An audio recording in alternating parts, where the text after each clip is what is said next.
So just to reiterate, this is going to be feature a monster that's going to be in the Quintessential Guide to Monster Encounters. This is something that I've still been tweaking, so I may have tweaked it too high or too low. We'll find out here really soon. It's also going to have a few puzzles. That's going to be my next puzzle book. So the way that I'd like to do this is, I don't really want to say lore dump, because that sounds like it's going to be boring and everything else, but I'm going to give pre-information because we're going to jump right into a social encounter, which is how this is going to start in the book. But I want you to know why the three of you are there. Okay, so the three of you are on an espionage mission to find and retrieve a mask of the Asfaraba hidden within the estate of a local noble. Now, time is of the essence because an Asfaraba has been in contact with the city leaders, and they are on their way to reclaim that coveted mask. Now, the worldly being emphasizes that it is of the utmost importance to have this mask ready for them when they arrive. Now, the noble in question is the late Philip Jolovich, who died and was cremated nearly 3 months ago. Now, his daughter Victoria has inherited his mansion, his properties, and his belongings. She refuses to part with any of the items in her possession, and rumors call into question on whether or not she is even aware that the mask of the Asfaraba is hidden at her family estate. But without solid evidence, the city is unable to investigate the estate because nobles are well protected by the city's code of law. Now, the city leaders are going to turn to the three of you for help and have hired you on this covert operation where they need you to meet Lady Victoria Jolovich under false pretenses. Now, they want you to recover the mask at any cost of the Asfaraba and try not to get caught. If you're able to do this, you're going to get a lot of different gold, and you are also going to get a coupon for a free taco at Taco Strads. Lady Jolovich, however, believes that you are going to be there to be potential hired help. So when you do meet her today, she's going to assume that you're there to help her as adventurers, that she's going to interview you and possibly hire you to help her with some haunted property that she inherited. But of course, we know that your main goal is to find this mask of the Asfaraba and not get caught. Now, the officials believe that the mask is hidden in a vault, and it could possibly be in the sitting room of the mansion. And to aid you in your quest, they have given you one pair of eyes of X-ray vision, which I believe is going to be in Morrigan's possession. Is that correct? That's correct. All right. So that is the backstory. That is what we're doing today. So now I'll read the scene that as it's going to be in the Quintessential Guide to Monster Encounters, and then I'll refer us over to Roll20 and we'll kick things off. So the three of you have been invited in, and you enter the foyer of the mansion. And as you come in here, there's a strange looking plants off to the left and to the right. There's a beautiful chandelier above you that's giving off light as if it's almost like sunlight in here. It's so bright. Across the way from you is a door, and to the left of that door is a statue of what looks like some noble that is sitting in a stone chair. And then there's two suits of armor, one to the left and one to the right. And a butler approaches you and says, "This way, sir," and guides you into the next room. So if you would like to move your tokens into the next room, and then I will read you the part from the Quintessential Guide to Monster Encounters. The butler ushers you from the foyer into the sitting room of the noble's estate. A warm, crackling fireplace, family portraits, household plants, and lavish velvet furniture provide an inviting atmosphere. A calico-colored house cat laying at the end of one of the sofas stretches and yawns. Rising from her chair to greet you is a young noblewoman dressed in fine garments, adorned with a brooch displaying her family's crest. "Well, hello, darlings. Welcome. Please have a seat and make yourself comfortable."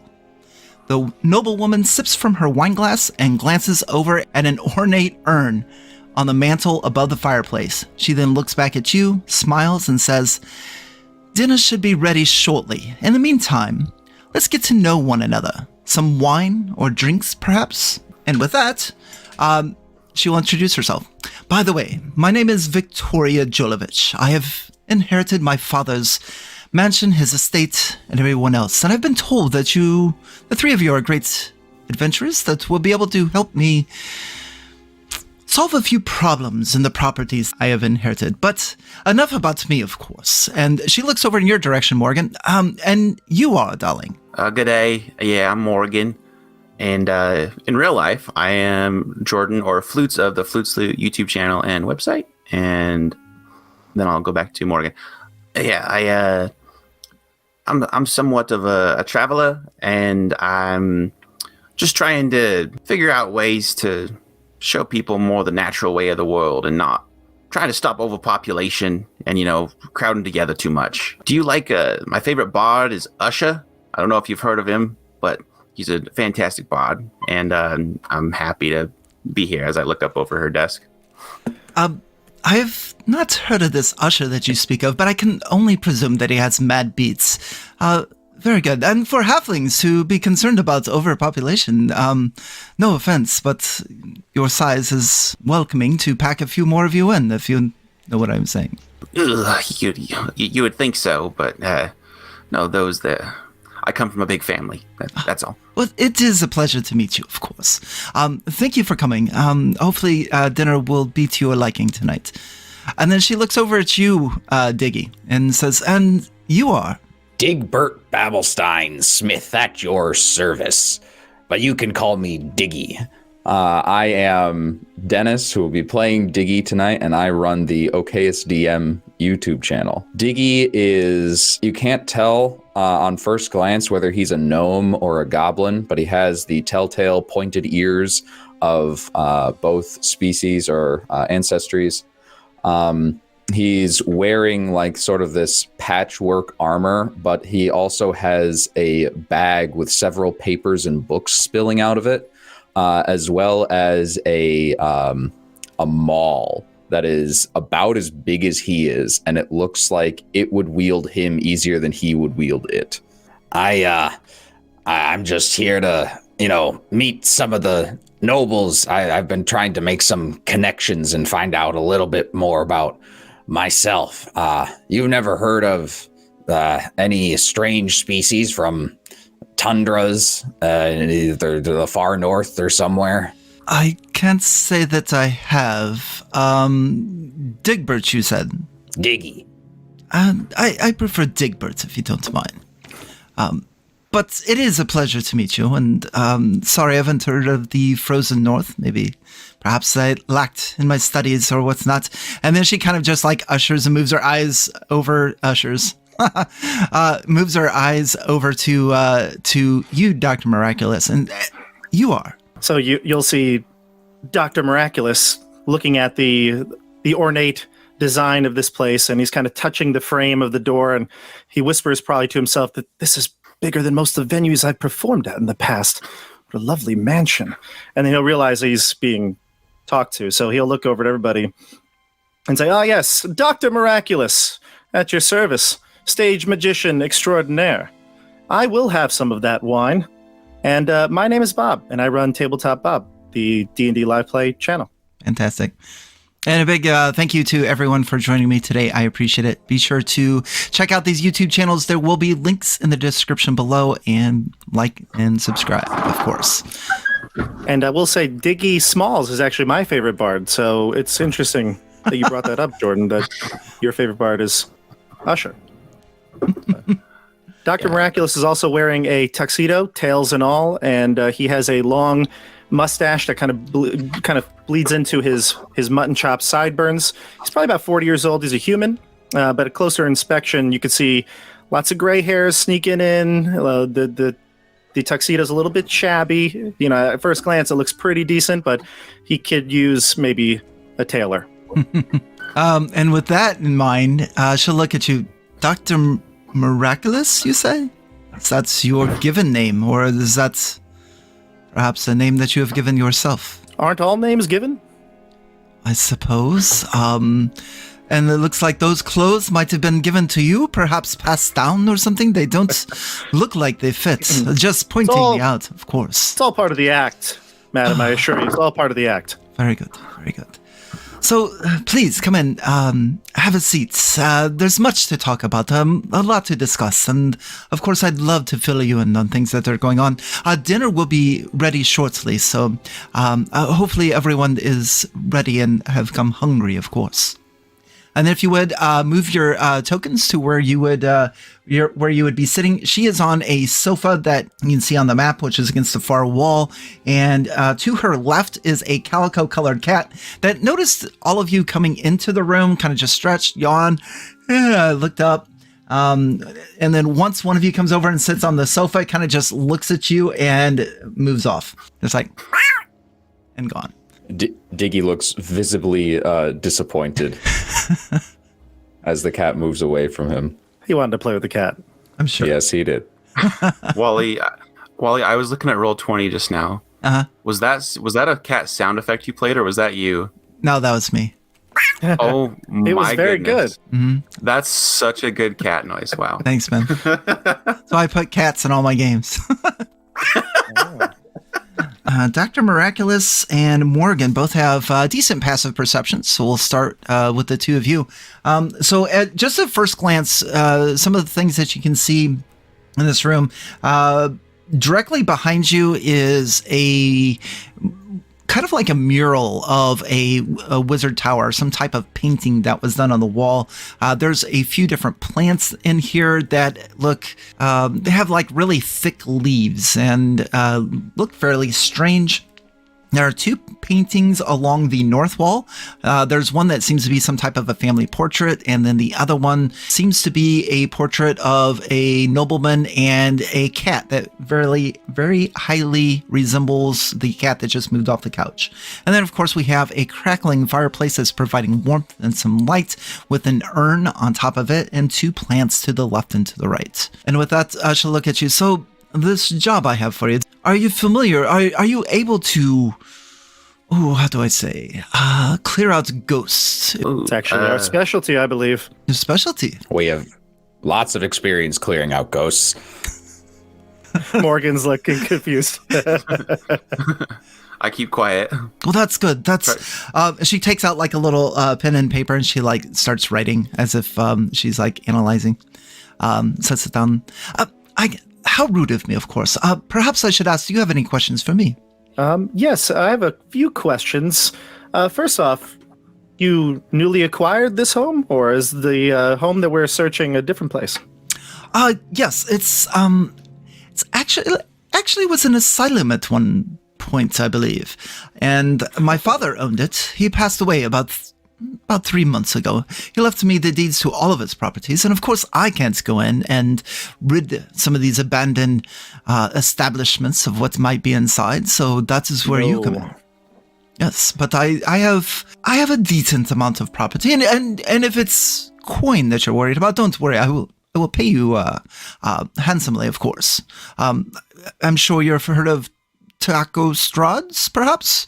I have plenty of coupons for that, and in addition, of course, plenty of gold to keep you happy. I have a question. Yeah, Sure. yeah. So, yes. Morgan, you right? said ghosts. So, why is there ghosts? And I'll kind of like nervously keep glancing at that urn on the fireplace. Yeah. Well, that is a good question, of course. I did not step foot in there, but I do believe there are some family heirlooms that I would like to have back. She stops for a moment, and then she looks at the three of you. She takes a drink out of her wine glass, the last few sips. She sets down the empty glass and says, dinner should be ready at this point. I'm going to go see what's keeping this chef. Will you excuse me for a moment? Yeah, good as gold. Okay. Do make yourself comfortable. And then you'll see a couple of bottles of wine that are strategically placed where you can help yourself, if you will. And with that, she will exit. All right, so I look at everybody around the couches here, and I'm going to say, all right, good. She doesn't suspect much. What do you mean, Doctor? Are we hiding something? Well, you brought the glasses, didn't you? Oh, I'll put on the glasses. Do you wish to activate them? Yeah. With that prompt, I will do so. Okay. Activating the glasses, this is probably your first time using these, so it's a little bit of like in real life, putting on glasses for the first time, or like, and you don't need the prescription. It's just like just feel like this little bit of vertigo and things, and then finally things start to calm down. Your eyes begin to focus. And you're able to scan the room quite well. And there's two things that you're going to notice with these X-ray vision glasses. First is when you get to the mural of the wizard tower, you can see that there is a secret door in that location. In fact, you can see what looks like maybe some stairs going down right behind where that mural's at. The other thing that you notice is you scan to the left side of the room, or the right, whichever way you're facing, of course. When you get to the urn has inside of it a metal key. And as you focus with the glasses, you can see that there is like the end of the key has the shape of a wizard's tower. What do you see? What do you see, Morgan? Well, they got there's a key in the urn, not ashes like I thought. It looks like there's definitely some sort of passageway behind that mural there. Some stairs going down. So, more than it seems, for sure. There are ashes as well. The key is buried in the ashes inside the urn. Perhaps Diggy can dig it out. I would love to. I forgot my stage gloves, so I obviously cannot. Why would you? Never mind. And he's going to go up. He is like a gnome, so he's going to have to climb up on top of the mantle and like kneel on it and to open the urn and get inside and try to get the key. Okay, fantastic. No need to do any rolling or stuff. The fireplace is kind of like stepped a little bit, so you're able to do that. Maybe just a little awkwardly at an angle. You reach over, you're able to grasp the urn, and then as you go to unturn it or to turn it to open it, you hear the ceramic container start to crack, and then all of a sudden you just hear this like a broken vase, and all of the ash, all of the ceramic urn pieces just dump down the front of you and scatter all over the floor. You didn't check for traps? Well, who traps an urn? When it's got a key in it. Oh God, I'm gonna leave footprints and all right. Clean this up. Let's see if we can. And I'm gonna like hurriedly go over to the secret door and try to unlock it. Okay. Check for traps. As you reach out, I'll do that first. Yeah, that's probably a good idea. You do hear a ting ting ting. The key does fall out of the urn, and as you reach down and grab it, like got it. And you're like looking at it. In your vicinity, you see the ash that is surrounding you start to coalesce, and it starts to form upwards, and it starts to take on a humanoid shape, and you can see that it looks like a ghost. Looks like somebody took a bunch of glue, put it on paper, and scattered it with glitter, but instead of glitter, it's ash and bone pellets. And it's at this time we will roll for initiative. Guys, I found the ghost she was talking about. We lost already, everybody. We lost already. The instant Diggy touches something. Diggy, diggy, diggy, can't you see? Morrigan, what'd you get? 10. 10? Diggy. 14. 14. Nat 20. Nat 20. Which means I have a 23. Some would say that's a waste. I say that's a good way to start a game. Dr. Miraculous, you see this. The cat just like looks around. What the hell's going on? Uncanny. It is uncanny. It's insane. I feel like my cat is yelling at me from behind. Your cat wants to know who you're talking to. I am going to take the liberty of moving your token over here where you probably would have been to get the urn. Thank you. All right. Dr. Miraculous, what would you like to accomplish on this turn of combat? Okay, so what I'm going to do is... do I have a sense of where the kitchen is located? I know she went to check on the kitchen.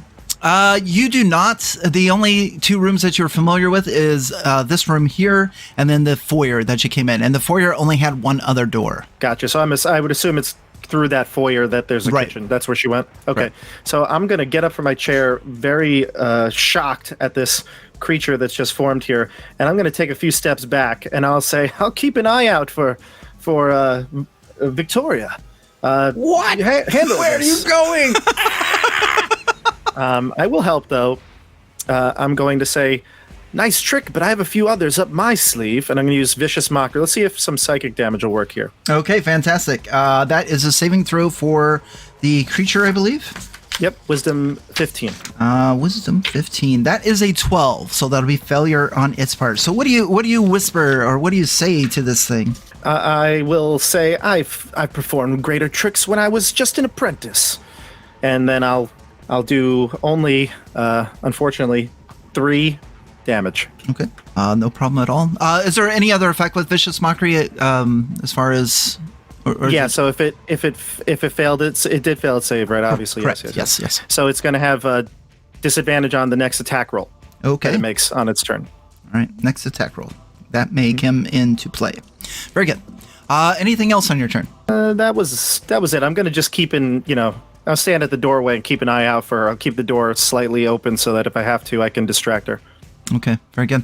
That'll bring us to 14. Diggy, so you picked up this key, maybe tucked it right in your pocket there, and you look up and you see this hovering medium-sized humanoid ash monster. What's Diggy do? Diggy is immediately terrified, and just as a knee-jerk reaction, he's going to grab like a hatchet or hand axe from his belt and swing at it. Okay. Is this a magical weapon that you selected with No. No, you did have the opportunity to get a +1 weapon. Did you take me up on that? I did not. Okay. Oh no! What's +1 now? It's +1 now. There you go. So whatever your weapon is will be a magical weapon +1. Okay, in that case, I'm gonna have that be the maul on my back instead of this hand axe. So I am swinging with a non-magical weapon in this case. Okay. But you do have a magical weapon, though. Okay. I do have a magical weapon. I'm just not using it for this attack. I also took the magical weapon, the rapier, that I rarely use, but I'm going to use it. Okay. Fantastic. All right. Make an attack. Not bad for a first attack. 22. That is going to hit. And some damage, if you would, please. 9. 9. So as you're swinging this hatchet or what have you you expect some resistance, but because this is a non-magical weapon, it's just like your axe just goes through at an incredible speed, almost like a swing and a miss in baseball, if you would, and then down. Do you have a second attack, or is it just one? Barbarian. I am going to save my rages. Okay. And I can't draw a second weapon right now. Yeah, that's about it. Okay. Instead, I guess as my bonus action, I'll shout, I guess the normal weapons aren't going to be as good. Get your special ones. Very good. That'll bring us to Morrigan. What's Morrigan going to do? Morrigan says, geez, I know this was going to be a problem. So I'm going to, my eyes will kind of glaze over with stars. And I'll put my hand towards both of my companions, and I give us all an acute awareness of the world around us. So your senses become heightened, and effectively I'm casting the Bless spell on you. Nice. Very good. Good idea. And then I will end my turn after I move away, but staying kind of close to my companions. And then I feel like there's something else I needed to say, but I think that's it. The other thing is, if anyone rolls a 1, I have the Bountiful Luck feat as a halfling, so I can use my reaction to help you re-roll that, just so you know. Very nice. Very nice. And also, I rolled my Portent dice, and I have a 10 and a 2 loaded up, ready to go, if anyone wants me to use them at some point, let me know. All right. Those are going to come in over. Okay, very good. And as far as the passive perception part of this game, I use passive perception as passive and perception as active. So if I ask for a perception roll, then we take that roll instead of the passive. Okay. Just cue you in. All right. So with that, Diggy, your axe came through this creature's body, and you can just see its mouth opens and gazes up, and you see what looks like almost like the inside of a furnace as it just begins to glow with this red, and it just reaches out to grab you, by the face. it will make 2 attacks. The first one will be a 16. The second attack will be a 10. Do either of those hit? The 16 will hit. The 10 will not. You'll take 4 points of fire damage and 5 points of piercing damage. Ah! Why is it hot? So you feel these pellets, this ash from this cremated being just singe into your skin, and it just burns into you. I would also need you to make a Constitution saving throw. 17. Okay, 17 will pass. Plus 4. 17 plus a D4. Ooh. Yeah, don't forget that D4. I rolled the D4 for you. Very good. Thank you. I would also like you to roll a D12 for me, if you would, please. Ooh, I never get to roll this. I put this in just for you. And maybe I shouldn't. It's a 2. A 2. So as this thing hits you and you feel the singeing of these ash and these bone pellets melt into your skin, you're taken back for a second, and you have like this flash or this memory that occurs to you, and you see, as if from the first person perspective, like a memory, and you are putting mortar onto bricks, and you are closing in a wall, and this wall seems to be behind a fireplace. And as you're doing this, you hear like screams for help, and then the memory fades. It's hot and weird. Dr. Miraculous, what's up? Okay, so nothing in sight outside of the room, right? Is this making a lot of noise? I mean, the crash of the urn itself and everything. But Yeah, there's definitely some chaos. Are you looking out into the foyer? yeah, I'm like in the doorway of the foyer and the lounge. Okay. Coming through this door over here is Victoria. And as she comes through, this statue slides over, blocking her way. Ooh, hello. What on earth is going on in there? Would I have the ability to cast something as she's coming through the stone? Sure, of course you can. I think what I want to do is I want to, I don't know. I don't want to blow cover here. So I'm going to cast Major Image in the room. Okay. Where Diggy is. I'm going to cast, it's a 20-foot cube, so I'm going to make it look as though he's doing some sort of almost like we're playing charades or something, where he's like swinging, flailing about, but the cinder creature is like not there, almost as if he's doing some sort of performance. And I will then say to her, I'll turn around as I'm applauding for Diggy, and I'll say, "Oh, Lady Victoria, welcome back. How's the food? Do you need any assistance?" No. And she's like trying to look over your shoulder. I'll let her look. It's incredible. He's learned to do these performances. Unbelievable. And she's just like lost for words. She has no idea what to say because the DM has no idea what to say. And she looks and it says, "That's not. It's right. interpretive dance. Have you not seen his gnomish ancestry? It comes from that. It's amazing. Okay. I can do a." Sure. Yes. Don't destroy anything, okay? Never. We would never. No. All right. And with that, she walks back. The statue moves over. She goes through, and the statue moves back. Well played. Amazing. Well played. Brilliant. Yeah, you can have your first inspiration point for that one. I dig that. Yes.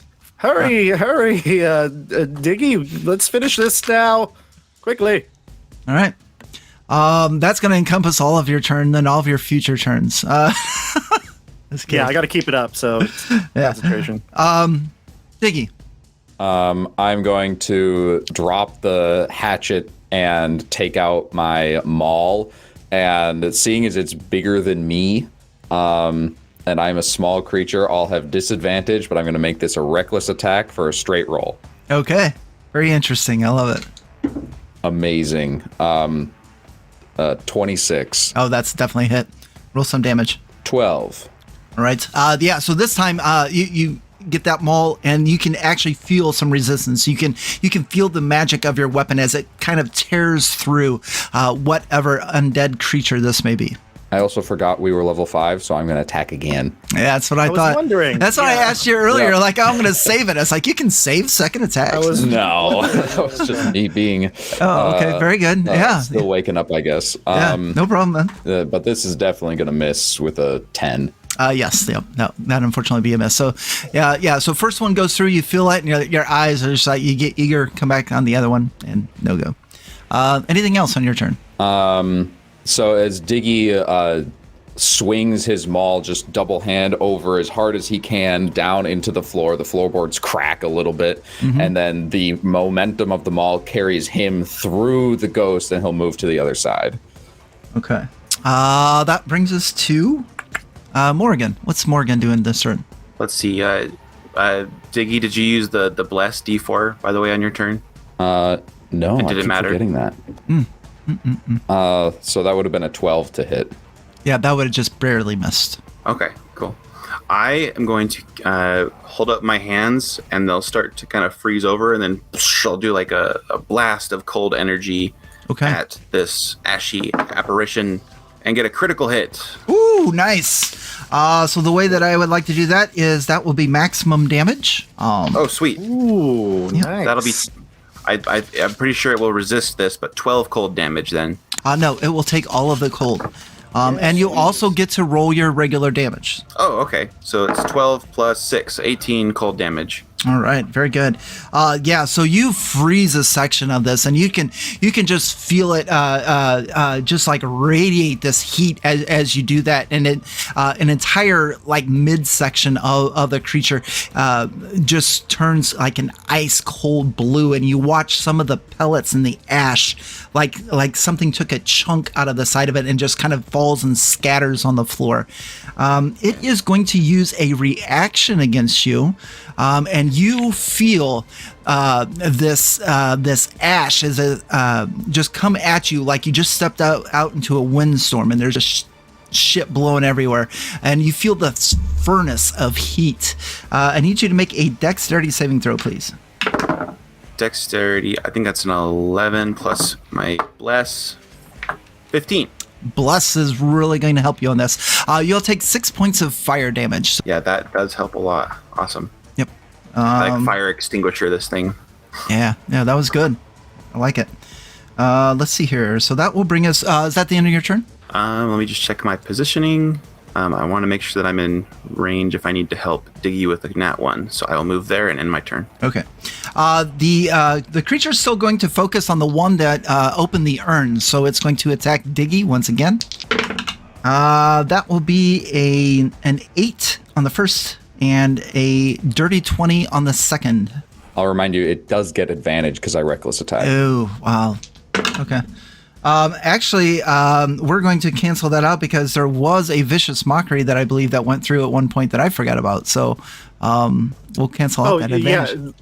Okay, gotcha. Perfect. I thought you did you reckless attack the first turn or no? When you used your hatchet? No, but I did with my maul. Okay, so then I guess that would be great. Yeah. And with that normal roll, it will still hit you with the dirty 20 since they all cancel each other out.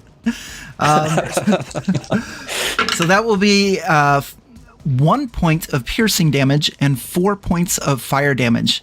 And once again, I need you to make a Constitution saving throw and a D12. 15 for the con save and 8 on the D12. Okay. The con save is a success. The D12. So once again, some ash and bone pellets pierce your skin, and you just feel this heat from it. And once again, you have a memory. And this time, you're from the first-person point of view once again, and you are playing a song on a piano. And it's just like the same 4 keys over and over and over. And it is something that embeds into your memory, and you can recall these 4 keys at any point if you need to. And then you snap out of it. This thing keeps giving me memories. It's weird. Maybe Snap just out of it. letting it hit me? I don't know. That would bring us to Dr. Miraculous. Snap out of it now, Diggy. I'm going to give you, with my bonus action, a bardic inspiration. So I'm the creation bard, so you get the cool bonuses when you do, Nice. when you spend it. So if you do it for an attack, you'll do more damage. saving throw, you'll get some benefits and use it for skills, then never talk to me again. All right, so here we go. So I give you that as my bonus action. As my actual action, I'm going to then use Vicious Mockery on the creature one more time. Seems like that'd be good if you're attacking recklessly, so let's do that. Okay. That will be a saving DC throw. 15. That will be a failure on its part. Great, and the damage is 6 psychic. Ooh, that's pretty good. And I'm going to keep the major image up of, looks like everything's intact. The urn is intact. Okay. You're doing your interpretive gnomish dance. It's great. Awesome. Anything else for your turn? No, that's it. Awesome. Pass it on. All right. All right, time to take my 2 attacks then. Yes. All right. Diggy, what do you have for us? 28. That's going to be a hit. And the second attack is very bad. 12. A 12 is Again. just going to miss. Yes. So you damage for your first attack. Do we still have bless or no? Yeah. I used. Yeah. Oh, okay. Yeah. Oh, you used the bless. Gotcha. You also Yeah. have, you remember you have bardic inspiration now as well? And a 12 only just barely misses, so I will. Who said that? Use. Hello. And that's a D8 at level 5, right? Yeah. D8, yeah. Okay, cool. That's a dirty 20 then. I rolled That's an gonna, 8. Sweet. those are going to be 2 hits. Let's have some damage from this. So for And the that one that bardic you... inspiration does extra stuff, right? Yes. Yeah, what happens? Yes. For the one that you use the bardic inspiration on, it's going to give you, well, I guess the flavor is that this little light that kind of swarms around you and until you use it, but once you use it, it's going to do extra damage. It's going to do whatever you rolled, thunder damage, in addition to whatever you've normally would do. Nice. And I think actually the creature has to take a con saving throw to take the thunder damage. Yeah, 15 DC. And that'll be a failure, by the way. Okay, so then it will equal the dice what you rolled on the bardic inspiration die. Sounded like an 8, right? Okay, it was an 8. Oh, So that is, with both attacks, that's a total of 29 bludgeoning damage and 8 thunder damage on top of that.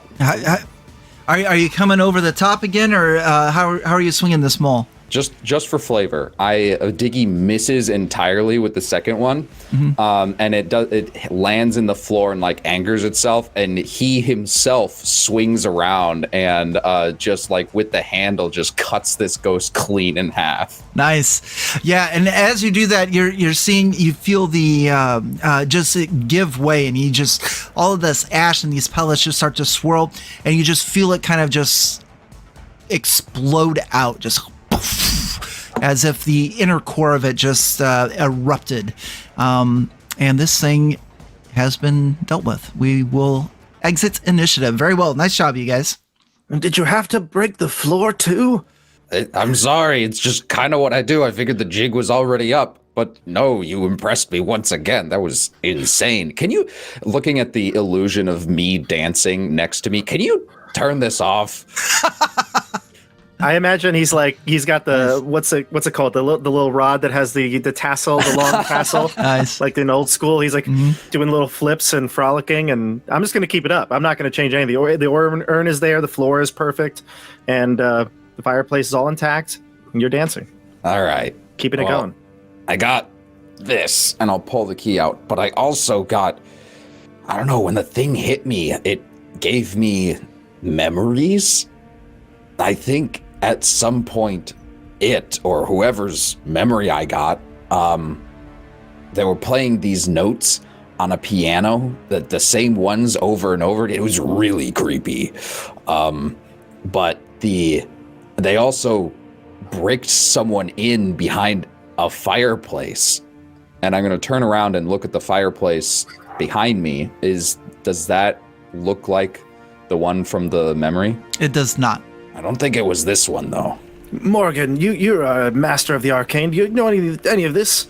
What could this be? I'm a real master. It seems that there are embedded memories in that apparition that seem to have transferred to you as it harmed you. Maybe don't forget those, because it might be of use to us. And I'll point over to that mural. So what's up with that staircase? Oh, right. I'm going to take the key and then say, wait, check for traps. And I'm going to start to like look around the mural and make sure it's not going to explode at us. Yeah, you find no traps. Perhaps Cool. Morgan should look for the traps. I'm looking. I'm using Yeah. X-ray glasses and stuff. Okay. Yeah. Oh, yeah. If you want to continue using the X-ray glasses, yeah, you definitely don't see anything that would trigger. You do get 3 uses of those, so just keep that in mind. Up to a minute, right? Yep. Yeah. So that battle was probably really weird for you if you had them activated that entire time. Very important question. Sure. Is the cat still there?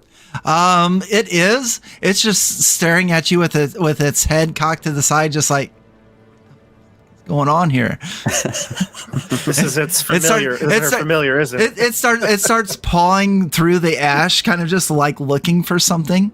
Oh, does it go through does it not notice the illusion? Did it perceive through it? I guess it was there when I did it. So yeah, we're gonna say that. Yeah, this cat's a little bit smarter. Yeah. Yeah, and then you look up and you see the painting on the other wall of what looks like a nobleman and the image of the cat. Probably put 2 and 2 together that was probably. That was her dad's cat. Yeah. I didn't come here to be sad. It hisses at you. Cat misses its owner. God. It looks up from the ash and pellets and just hisses at you. Oh. Why does every animal hate me? I don't get it.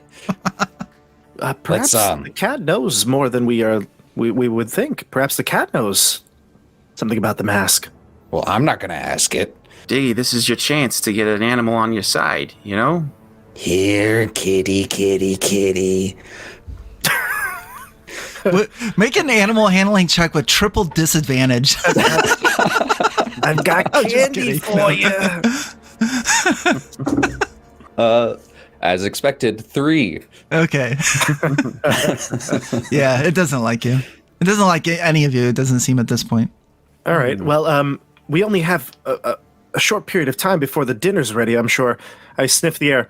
Do I smell like food's ready? Is it like, no? I don't smell any food in the air? No. Okay. Well, then maybe we have more time than we thought, but I'll, if we're going to go through the mosaic or mural, perhaps we shouldn't hesitate. Agreed. Oh wait, do I see it? Obvious. Yeah. So as you bring the key towards the door that's painted on the tower, a keyhole appears, and you're able to put the key in, turn it, and the wall slides off to the side, revealing a stairway that will go down into a corridor. And I will. Ooh, do you have the ability to mend this urn? Keyhole is like on the tower and the door and the. Never mind. I'm gonna try to mend the urn. Yes, great job. And Diggy, please scoop up all of the ash you can. Why me? And I just go over to the pile and start brushing myself off because it's all over me. Quickly, put it in the urn once Morgan's mended it. Yeah, I will say with the mending spell and all of you collaborating on scooping this together, that you're able to hastily put it that way. Now you could spend some time with the mending spell, make it look really nice and everything, but otherwise it probably looks like it's been glued back together with all of the cracks and stuff, like a 6-year-old broke it and tried to make it nice and before Mom got home. It's good enough for me, I think. At a glance, it really would be, that's all we're worried about. And then I'll just move the couch over a couple feet to cover the floorboard that Diggy had made. Yeah. Oh, shit, I forgot about that. Yeah. Good idea. I'll leave a note. Maybe we can scribble something down very quickly. Diggy had nature called for Diggy. We'll be back in a moment. And just on the grounds outside, and leave that note right there on the coffee table. Very good. Good idea. She won't suspect a thing.